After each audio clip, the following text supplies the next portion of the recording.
Faixa 20. Maria de Magdala.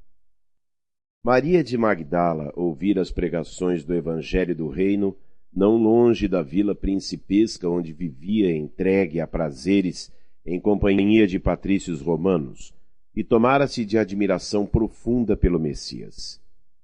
Que novo amor era aquele apregoado aos pescadores singelos por lábios tão divinos? Até ali caminhara ela sobre as rosas rubras do desejo, embriagando-se com o vinho de condenáveis alegrias. No entanto, seu coração estava sequioso e em desalento. Jovem e formosa, emancipara-se dos preconceitos férreos de sua raça. Sua beleza lhe escravizara aos caprichos de mulher os mais ardentes admiradores. Mas seu espírito tinha fome de amor. O profeta Nazareno havia plantado em sua alma novos pensamentos. Depois que lhe ouvira a palavra, observou que as facilidades da vida lhe traziam agora um tédio mortal ao espírito sensível. As músicas voluptuosas não encontravam eco em seu íntimo. Os enfeites romanos de sua habitação se tornaram áridos e tristes. Maria chorou longamente, embora não compreendesse ainda o que pleiteava o profeta desconhecido. Entretanto, seu convite amoroso parecia ressoar-lhe nas fibras mais sensíveis de mulher. Jesus chamava os homens para uma vida nova. Decorrida uma noite de grandes meditações e antes do famoso banquete em Naim, onde ela ungiria publicamente os pés de Jesus com os bálsamos perfumados de seu afeto, notou-se que uma barca tranquila conduzia a pecadora a Cafarnaum. Dispusera-se a procurar o Messias após muitas hesitações. Como a receberia o Senhor na residência de Simão? Seus conterrâneos nunca lhe haviam perdoado o abandono do lar e a vida de aventuras. Para todos, era ela a mulher perdida que teria de encontrar a lapidação na praça pública. Sua consciência, porém, lhe pedia que fosse. Jesus tratava a multidão com especial carinho. Jamais lhe observara qualquer expressão de desprezo para com as numerosas mulheres de vida equívoca que o cercavam.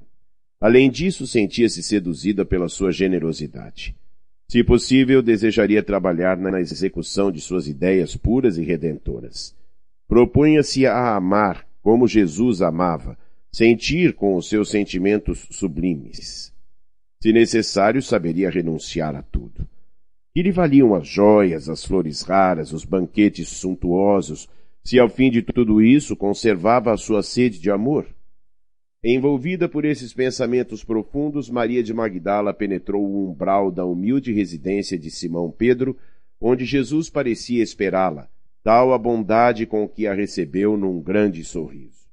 A recém-chegada sentou-se com indefinível emoção a estrangular-lhe o peito. Vencendo, porém, as suas mais fortes impressões, assim falou em voz súplice, feitas as primeiras saudações. Senhor, ouvi a vossa palavra consoladora e venho ao vosso encontro. Tendes a clarividência do céu e podeis adivinhar como tenho vivido. Sou uma filha do pecado. Todos me condenam. Entretanto, mestre, observai como tenho sede do verdadeiro amor. Minha existência, como todos os prazeres, tem sido estéril e amargurada.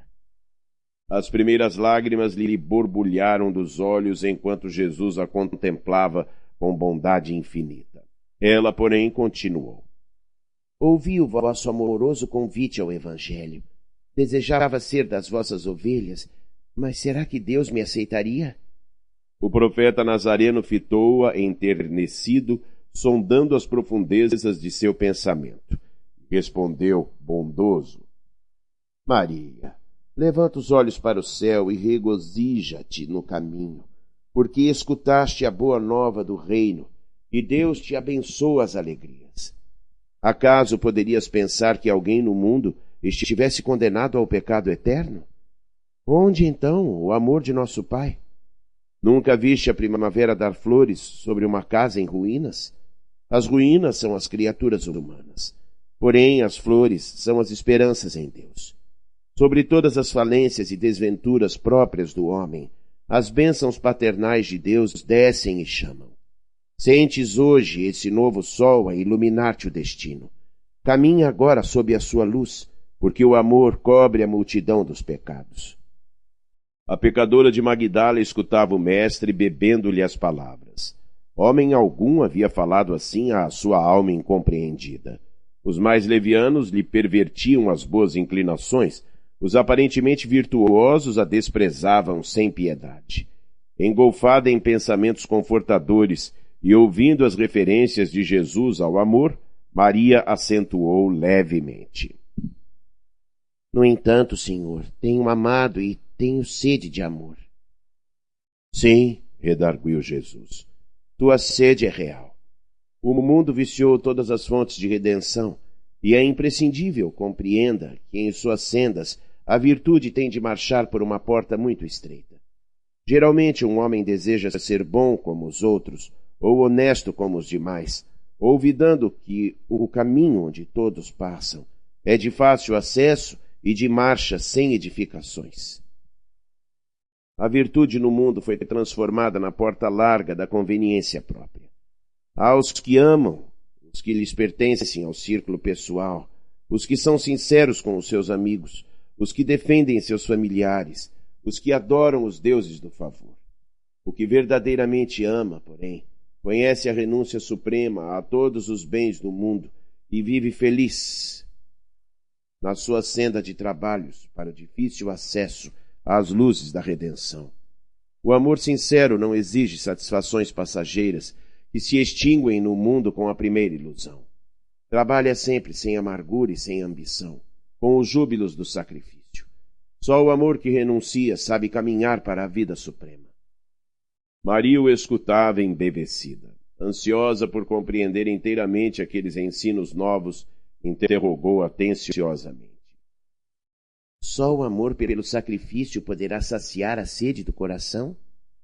Jesus teve um gesto afirmativo e continuou.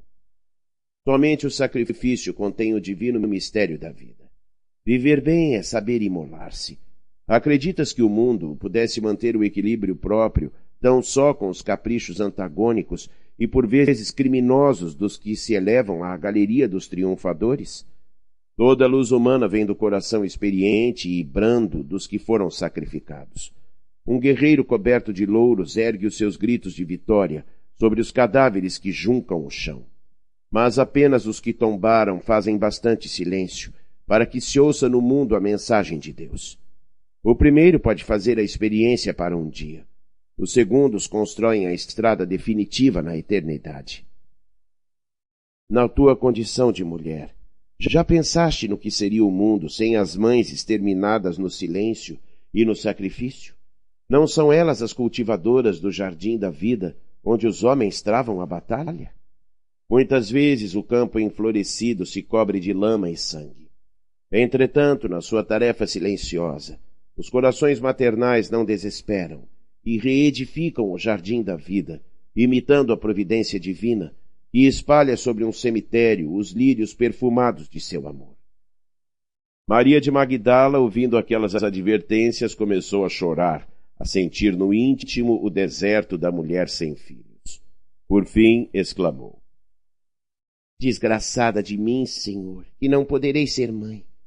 Então, atraindo-a brandamente a si, o mestre acrescentou: E qual das mães será maior aos olhos de Deus? A que se devotou somente aos filhos de sua carne, ou a que se consagrou pelo Espírito aos filhos das outras mães? Aquela interrogação pareceu despertá-la para meditações mais profundas. Maria sentiu-se amparada por uma energia interior diferente que até então desconhecera. A palavra de Jesus lhe honrava o espírito. Convidava-a a ser mãe de seus irmãos em humanidade, aquinhoando-se com os bens supremos das mais elevadas virtudes da vida. Experimentando radiosa felicidade em seu mundo íntimo, contemplou o Messias com os olhos nevoados de lágrimas, e no êxtase de sua imensa alegria murmurou comovidamente: Senhor, doravante renunciarei a todos os prazeres transitórios do mundo, para adquirir o amor celestial que me ensinastes. Acolherei como filhas as minhas irmãs no sofrimento. Procurarei os infortunados para aliviar-lhes as feridas do coração. E estarei com os aleijados e leprosos. Nesse instante, Simão Pedro passou pelo aposento, demandando o interior, e a observou com certa estranheza. A convertida de Magdala lhe sentiu o olhar glacial, quase denotando desprezo, e já receosa de um dia perder a convivência do mestre, perguntou com interesse. Senhor, quando partirdes deste mundo, como ficaremos? Jesus compreendeu o motivo e o alcance de sua palavra e esclareceu. Certamente que partirei, mas estaremos eternamente reunidos em espírito. Quanto ao futuro, com o infinito de suas perspectivas, é necessário que cada um tome sua cruz em busca da porta estreita da redenção, colocando acima de tudo a fidelidade a Deus e, em segundo lugar, a perfeita confiança em si mesmo. Observando que Maria, ainda opressa pelo olhar estranho de Simão Pedro, se preparava a regressar, o mestre lhe sorriu com bondade e disse, Vai, Maria, sacrifica-te e ama sempre. Longo é o caminho, difícil a jornada, estreita a porta, mas a fé remove os obstáculos. Nada temas, é preciso crer somente. Mais tarde, depois de sua gloriosa visão do Cristo ressuscitado, Maria de Magdala voltou de Jerusalém para a Galiléia, seguindo os passos dos companheiros queridos. A mensagem da ressurreição espalhara uma alegria infinita. Após algum tempo, quando os apóstolos e seguidores do Messias procuravam reviver o passado junto ao Tiberíades, os discípulos diretos do Senhor abandonaram a região a serviço da Boa Nova. Ao disporem-se os dois últimos companheiros a partirem definitivo para Jerusalém, Maria de Magdala, temendo a solidão da saudade, rogou fervorosamente lhe permitissem acompanhá-los à cidade dos profetas. Ambos, no entanto, se negaram a anuir aos seus desejos. Temiam-lhe o pretérito de pecadora, não confiavam em seu coração de mulher. Maria compreendeu, mas lembrou-se do mestre e resignou-se. Humilde e sozinha, resistiu a todas as propostas condenáveis que a solicitavam para uma nova queda de sentimentos. Sem recursos para viver, trabalhou pela própria manutenção em Magdala e Dalmanuta. Foi forte nas horas mais ásperas, alegre nos sofrimentos mais escabrosos, fiel a Deus nos instantes escuros e pungentes. De vez em quando ia às sinagogas, desejosa de cultivar a lição de Jesus, mas as aldeias da Galiléia estavam novamente subjugadas pela intransigência do judaísmo. Ela compreendeu que palmilhava agora o caminho estreito, onde ia só, com a sua confiança em Jesus. Por vezes chorava de saudade quando passeava no silêncio da praia, recordando a presença do Messias. As aves do lago, ao crepúsculo, vinham pousar, como outrora, nas alcaparreiras mais próximas. O horizonte oferecia, como sempre, o seu banquete de luz. Ela contemplava as ondas mansas e lhes confiava suas meditações. Certo dia, um grupo de leprosos veio a Dalmanuta. Procediam da Idumeia aqueles infelizes, cansados e tristes, em supremo abandono. Perguntavam por Jesus Nazareno, mas todas as portas se lhes fechavam. Maria foi ter com eles e, sentindo-se isolada, com amplo direito de empregar a sua liberdade, reuniu-os sob as árvores da praia e lhes transmitiu as palavras de Jesus, enchendo-lhes os corações das claridades do Evangelho. As autoridades locais, entretanto, ordenaram a expulsão imediata dos enfermos. A grande convertida percebeu tamanha alegria no semblante dos infortunados, em face de suas fraternas revelações a respeito das promessas do Senhor, que se pôs em marcha para Jerusalém na companhia deles. Todo o grupo passou a noite ao relento, mas sentia-se que os júbilos do reino de Deus agora os dominavam. Todos se interessavam pelas descrições de Maria, devoravam-lhe as exortações, contagiados de sua alegria e de sua fé. Chegados à cidade, foram conduzidos ao vale dos leprosos, que ficava distante, onde Madalena penetrou com espontaneidade de coração. Seu espírito recordava as lições do Messias e uma coragem indefinível se assenhoreara de sua alma. Dali em diante, todas as tardes, a mensageira do Evangelho reunia a turba de seus novos amigos e lhes dizia o ensinamento de Jesus. Rostos ulcerados enchiam-se de alegria, olhos sombrios e tristes tocavam-se de nova luz. Maria lhes explicava que Jesus havia exemplificado o bem até a morte, ensinando que todos os seus discípulos deviam ter bom ânimo para vencer o mundo. Os agonizantes arrastavam-se até junto dela e lhe beijavam a túnica singela. A filha de Magdala, lembrando o amor do Mestre, tomava-os em seus braços fraternos e carinhosos. Em breve tempo, sua epiderme apresentava igualmente manchas violáceas e tristes. Ela compreendeu a sua nova situação e recordou a recomendação do Messias de que somente sabiam viver os que sabiam imolar-se. E experimentou grande gozo por haver levado aos seus companheiros de dor uma migalha de esperança. Desde a sua chegada em todo o vale se falava daquele reino de Deus que a criatura devia edificar no próprio coração. Os moribundos esperavam a morte com um sorriso ditoso nos lábios. Os que a lepra deformara ou abatera guardavam bom ânimo nas fibras mais sensíveis. Sentindo-se ao termo de sua tarefa meritória, Maria de Magdala desejou rever antigas afeições de seu círculo pessoal que se encontravam em Éfeso. Lá estavam João e Maria, além de outros companheiros dos júbilos cristãos. Adivinhava que as suas últimas dores terrestres vinham muito próximas. Então deliberou pôr em prática seu humilde desejo. Nas despedidas, seus companheiros de infortúnio material vinham suplicar-lhe os derradeiros conselhos e recordações. Envolvendo-os no seu carinho, a emissária do Evangelho lhes dizia apenas: Jesus deseja intensamente que nos amemos uns aos outros e que participemos de suas divinas esperanças na mais extrema lealdade a Deus. Dentre aqueles doentes, os que ainda se equilibravam pelos caminhos lhe traziam o fruto das esmolas escassas e as crianças abandonadas vinham beijar-lhe as mãos. Na fortaleza de sua fé, a ex-pecadora abandonou o vale através das estradas ásperas, afastando-se de misérrimas choupanas. A peregrinação foi-lhe difícil e angustiosa. Para satisfazer aos seus intentos, recorreu à caridade, sofreu penosas humilhações, submeteu-se ao sacrifício. Observando as feridas pustulentas que substituíam sua antiga beleza, alegrava-se em reconhecer que seu espírito não tinha motivos para lamentações.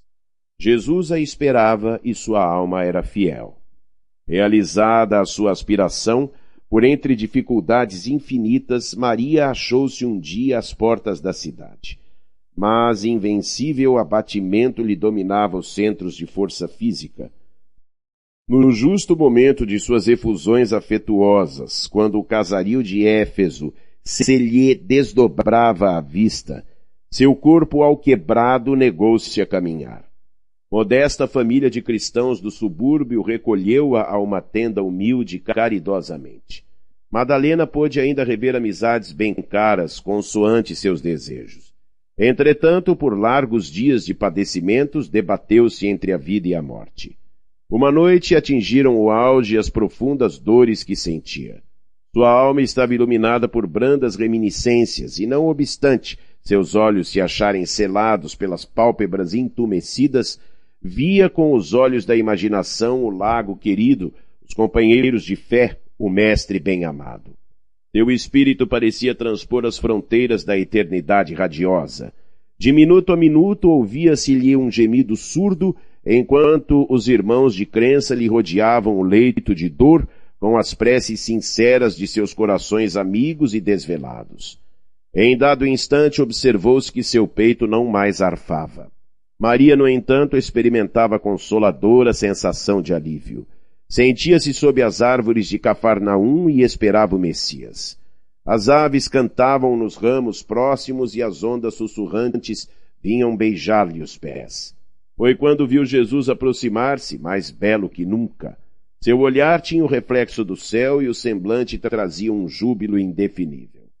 Mestre estendeu-lhe as mãos e ela se prosternou, exclamando como antigamente: Senhor! Jesus recolheu-a brandamente nos braços e murmurou: Maria, já passaste a porta estreita, amaste muito. Vem, eu te espero aqui.